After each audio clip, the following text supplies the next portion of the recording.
ஈஸியா செஞ்சிடலாம். அதுக்கு 1 கப் கோதுமை மாவு, 1/4 கப் பால் பவுடர், 1/4 டீஸ்பூன் பேக்கிங் சோடா சேர்த்துட்டு சலிச்சு எடுத்துக்கோங்க. அடுத்து 2 டேபிள் ஸ்பூன் நெய் லைட்டா வெதுவெதுப்பான பாலா கொஞ்சம் கொஞ்சமா சேர்த்துட்டு இந்த அளவுக்கு சாஃப்டா பிசைஞ்சு எடுத்துக்கோங்க. எனக்கு 3/4 கப் பால் கரெக்டா இருந்துச்சு.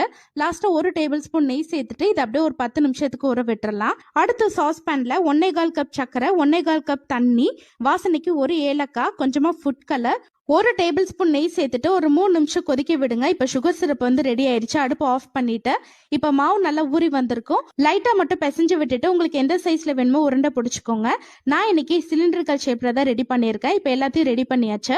எண்ணெய் மிதமான சூட்ல இருக்கணும். இப்ப ரெடி பண்ண மாவை இதுல சேர்த்துட்டு மிதமான சூட்ல ஒரு 3ல இருந்து 4 நிமிஷத்துக்கு இந்த அளவுக்கு நல்ல கோல்டன் ப்ரௌன் கலர் வர அளவுக்கு குக் பண்ணிக்கோங்க. இப்ப எண்ணெயில இருந்து வடிச்சிட்டு இதை அப்படியே நம்ம ரெடி பண்ண சுகர் சிரப்ல சேர்த்துக்கலாம். சுகர் சிரப் நல்லா சூடா இருக்கணும். சூடு ஆறிடுச்சுன்னா லைட்டா சூடு பண்ணிக்கோங்க. இதை அப்படியே ஒரு மூடி போட்டுட்டு ஒரு 8 மணி நேரத்துக்கு ஊற விட்டுறலாம்.